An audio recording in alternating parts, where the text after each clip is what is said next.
Hello again, fellow Trekkies. Yes, it's me, the Trek Collector, in my little ready room. And yes, I was going to do issue 100 and 101 of the Eaglemoss Starship Collection, but I haven't got them yet. Oh well, even the Trek Collector doesn't get his ships transported instantaneously, so I do have to wait sometimes. But something else came up, and I am reviewing today the beautiful Star Trek Jumbo Enterprise D, and we have been waiting for this one for a very long time. I'm not going to do an unboxing so forth, because sometimes it can be hard work to hold the camera and unbox the ship at the same time. It comes well packaged, in fairness to them, as always with the Jumbo, so kind of like the special box. Anyone is used to it, so it's well protected in there. I'm sure some of you will still have issues, as we all have over the 2-3 years that Eaglemoss have been doing this for us, but mine has come in nice one piece. So the Jumbo D sells at £49.99 sterling, €64.99 euro, and $75. Now, before I get into my review, I'm going to start off with the magazine, and then I'm going to go into the ship itself. But if you do want to see me put the Eaglemoss D up against the Ashima, Diamond Select, and the Corgi, let us know in the comment section below, and please subscribe to my channel and hit that bell icon so you can get notified when I put new videos up. So without me rambling on any longer, let's take a look at what Eaglemoss has given us with the Jumbo NCC 1701D.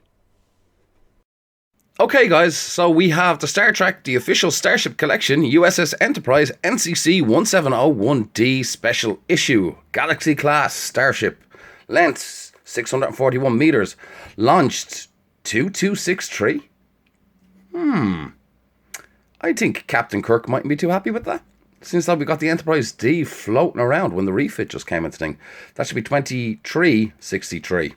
Crew 1012.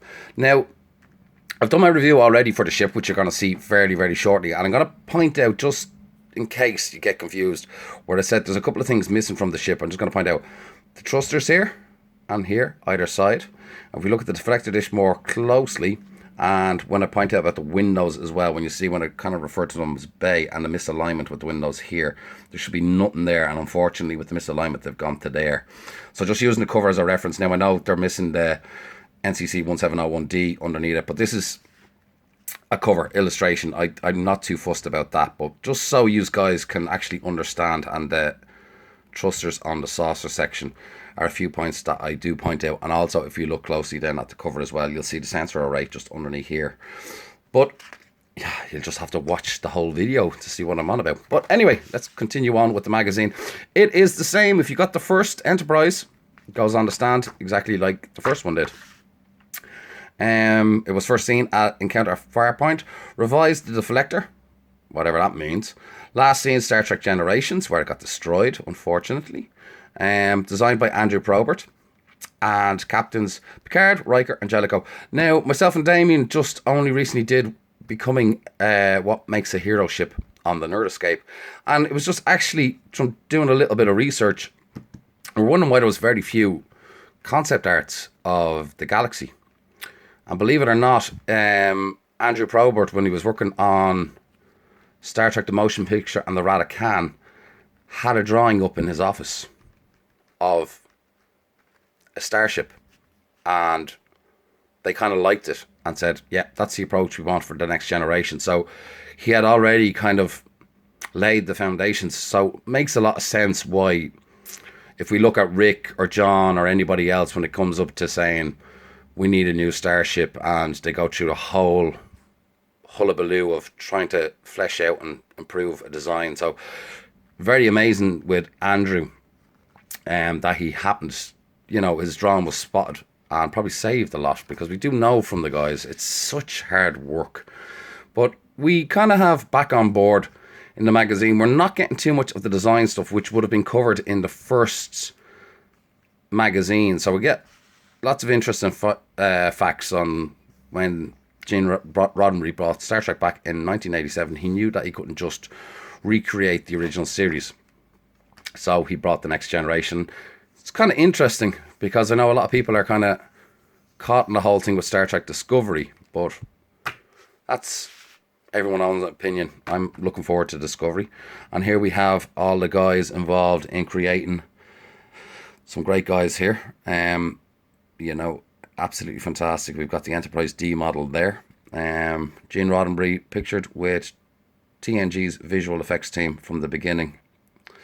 And great guys. I think hats off to these guys, all of them, for giving us a great, wonderful show, TNG. But as I said, you know, there is, if you look through, there's not too many concept artwork for the Enterprise D. Gene's idea of the holodeck, which was fairly cool. Wonder if we see anything like that in Discovery. So a bit more on the crew.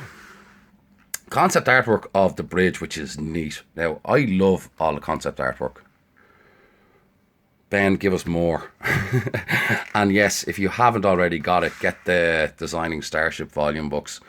Again, amazing kind of designs for phasers, which could have been nice.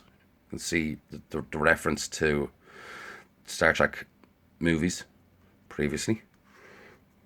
Idea for the comm badge initially at the start, and the tricorder. Lovely illustrations. The conference lounge. Very nice. Dr. McCoy. That was so nice, handing over the torch. Nice small short with Data. Very good. Concept with uniforms. That could have been. John Lacey Q. Absolutely fantastic character. Deanna Troy with her uniform that I think she only wears for about a couple of episodes, and then she doesn't wear it again till Jellicoe gives her a kick up the bum and says, "Oi, wear your uniform." Here's this beautiful model, and she is fantastic. Absolutely wonderful. Some more imaging, and this would be cool. A little miniature of the bridge before they actually making the bridge there. Look in the background. Fantastic craftsmanship there. And I believe what you call it, like, one of the reasons why they're saying that Discovery was held up was because getting all the sets built and stuff like that. So, you know, it's tough. Not an easy thing to just throw these things together. And there we have Gene with his crew together. Young Wesley in there. And Captain Picard. Riker. Data. Going through basically the crew. And that's it. So, that's the magazine, guys. So, without going on too much longer, let's throw ourselves into looking at this model and seeing what she's like. Yes, the Trek Collector is back, and finally I have the beloved Jumbo NCC 1701D in my hands by Eaglemoss. Now, this is one fantastic ship. I have to say, out of all the models that I have of this ship, I've just gone looking through. I was going to do a video comparing them. I might at some later point. It's interesting, all right. But this one has the best colour scheme out of them all, I have to agree. But it does have a few problems. Now, let us take a closer look. So she is quite heavy. She's all die cast on the primary hull. So the whole saucer section is all die cast. And then from the neck and the star drive or secondary hull is all plastic. Now, the windows. Now these are just painted on, so there was no kind of holes or hollowed out for the alignment issues that we've seen. But there is alignments, I'll get to them now in a second. I love the colour of the lifeboats, I think they're fairly correct. Phaser strip looks great. I know on some models it stands out as being very, very grey, but I think here the fact is that they've got the whole colour correct. It blends really, really well. As I said, I love the colour of the lifeboats. The Aztecing could be probably a little bit better, but hey, we've got Aztecing on it and it looks fairly, fairly cool. Now, straight in, one disappointment is the transporter arrays. Well, a little bit of misalignment there, but there should be little vertical lines or horizontal vertical lines. No, I'm right. Going on them, I'll throw up an image just so you can see. But we're missing that. I'm I'm going to continue around to the back. Now, this was the same on the initial first model, and unfortunately, it bugging the hell out of me. The NCC 1701D should be yellow, which is unfortunate, okay? Now, I don't mind that the shuttle bays don't have any numbering on it. That doesn't really put me off too much. But if we can look at the Arboretum windows here, they should realistically be more central. So they're just off a bit, and we're missing some lifeboats in here, okay?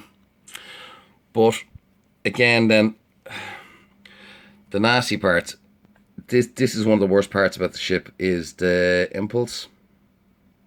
Unfortunately, just painted on. Covering there would have been nice.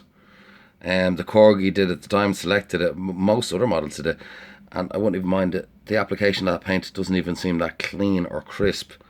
So that's a bit of a letdown. And then we go down to the other impulse engine, and again, it just looks as though this hasn't been finished that well. Now, one other thing I don't know if you guys know, the pinstriping, we've only got one, there should be two. So it should be another pinstripe alongside that, not just one down the center, which is unfortunate. And then where we can see here, I have,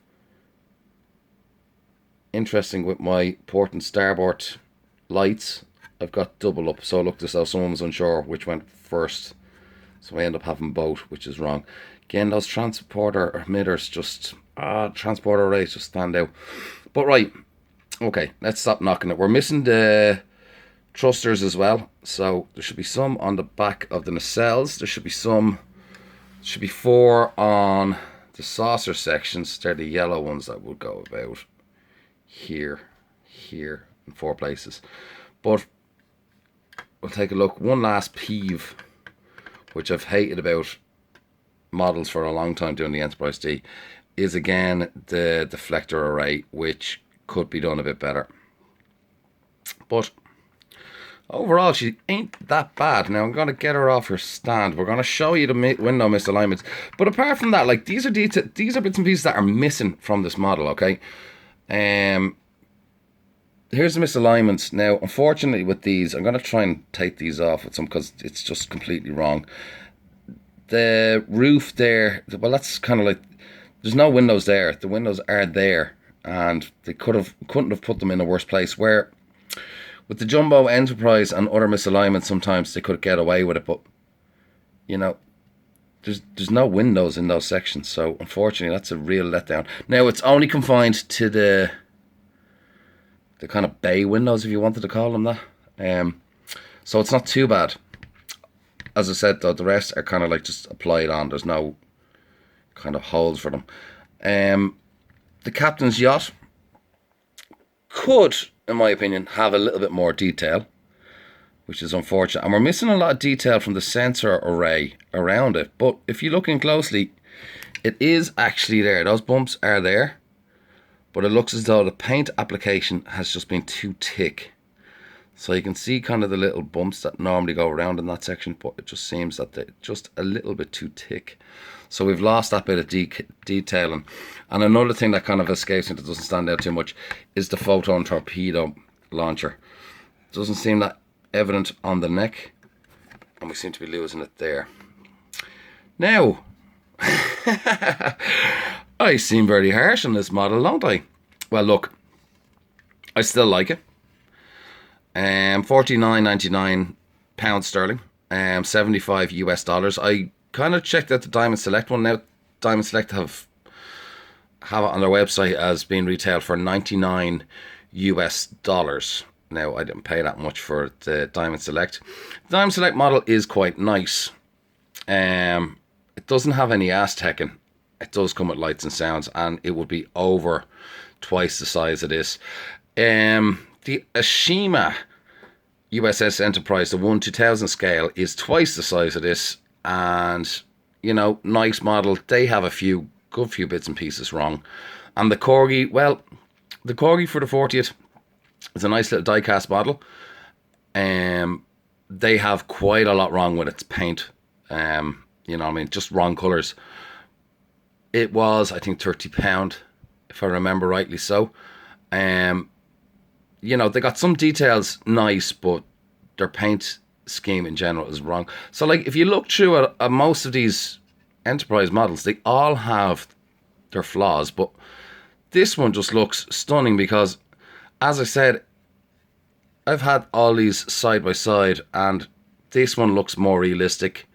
They've got the paint down to the fine art, and I think that's thanks to Andrew Probert working on this one with Ben. A lot of the mistakes that were on this one have also been on the smaller version of the Enterprise that Eaglemoss did. But we go in here as well. There's some nice detail there. You can see it's basically where a warp core is ejected out. They've got all these details here. So look, I've always said it. I don't mind the smaller models too much. I will point out the larger issues on the larger model. Nice size. Like, that's my hand. And there's a good bit of weight, but as I said, she's all plastic on the star drive or the secondary hull, whatever you want to call her, all plastic back here. To me now, I'm not too concerned about what's die cast and what's not once I get a good model. As I said, the biggest letdown for me is when I do look at the impulse drive for the secondary hull. I think that's very, very poor. I would have liked to see the second pinstripe, and like I would have loved to see the Arboretums in blue, but they do appear on the show in black sometimes as well. But they are off center, and as I said, we're missing a couple of lifeboats there. But otherwise, like, Shuttle Bay door colours seem spot on. Like, they've got the colours right. They have got the colours right. So I honestly think that this is £50 sterling. She is worth it. If you're a big Star Trek fan, you know what I mean, there's no issue. This is a ship you want to get. You know, it was great getting the TOS Enterprise. I love it. I've done some corrections on that and it cleaned up nicely. I know you shouldn't have to pay to clean up those mistakes, but overall, she is a fantastic looking ship. I think she is priced fairly. Three or four mistakes, but again, as I said, I might, if people want, I can do a full on comparison video with this, like I did with the TOS versus the Diamond Select one. I can do all my Enterprises, and you can see, like,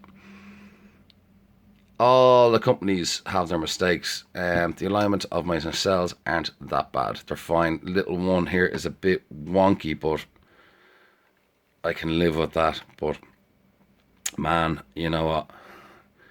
I'm just so blown away by the colour of this.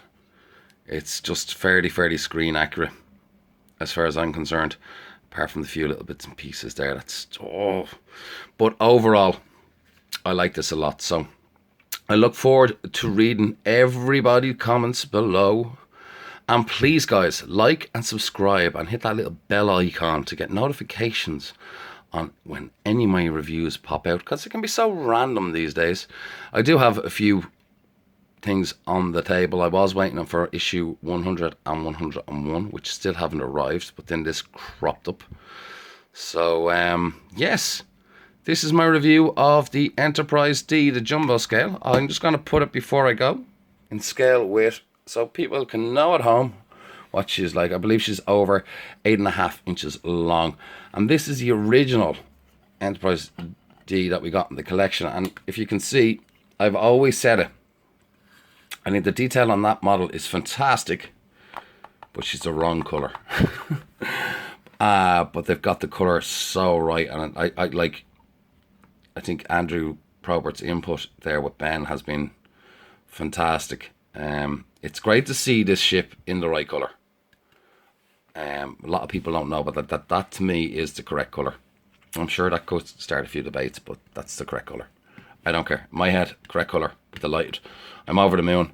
Finally have an Enterprise in the correct colour.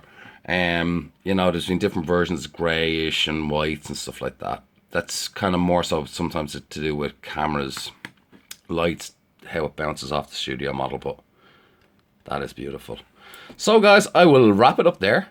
Thanks for watching, and U.S.S. long a fall. Until next time, live long and prosper.